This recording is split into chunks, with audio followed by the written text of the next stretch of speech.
Well, probably the biggest and most important highlights focus on two particular points, and that's confidence and optimism. African Americans are very confident about their ability to manage their finances, to manage their budgets, to really deal with current day-to-day financial issues. Uh, the other thing is optimism. They're very much optimistic about their current financial situation, but they're also optimistic about the next generation, that they feel their financial situation for their children will be even better than it is for them. Well, one of the points of confidence is probably an easy and common one. That is, the Great Recession is fading into memory for all of us, and the ripple effects of the Great Recession is also fading into memory. As a result, we all feel better about our finances probably today than we did 5 to 7 years ago, and I think that's one of the factors. But I think the other major factor, particularly as relates to African Americans, is the real emphasis over the last 15 years on financial education for African Americans.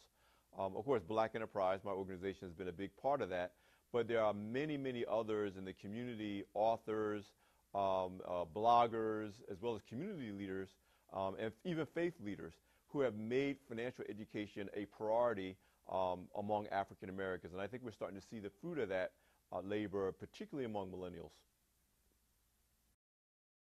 When it comes to current day-to-day needs and financial issues, managing budgets, focusing on reducing and controlling debt, we are giving ourselves very, very high marks. We are not as confident with regard to long-term financial goals for saving for education, saving for our retirements, planning for multi-generational wealth transfer. Those are the areas that our marks are not as high as dealing with our current needs right now. Well, I think the biggest lesson of this survey is to understand that money management and financial management is a two-pronged equation. One, obviously, is dealing with our current needs, dealing with our household budgeting, controlling debt. But the other one is long-term planning and planning for long-term goals. And you can't do that by yourself. The kind of do-it-yourself thing doesn't work for long-term planning. So you really need to get the message out that having access to financial professionals is very, very important. In the same way, to manage your health, you need to have access to a medical professional.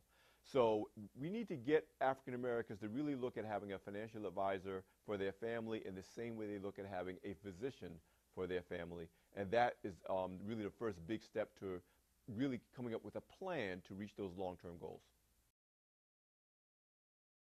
Well, you definitely want to go to prudential.com/African Americans to gain more insights into the survey results and how African Americans, as well as the general population, feel about different financial issues. But you also want to follow on social media the hashtag PRUAAFE. That's PRUAAFE, because we'll be having continued conversation and sharing resources on Twitter and other social media platforms that can help anyone to improve their financial situation.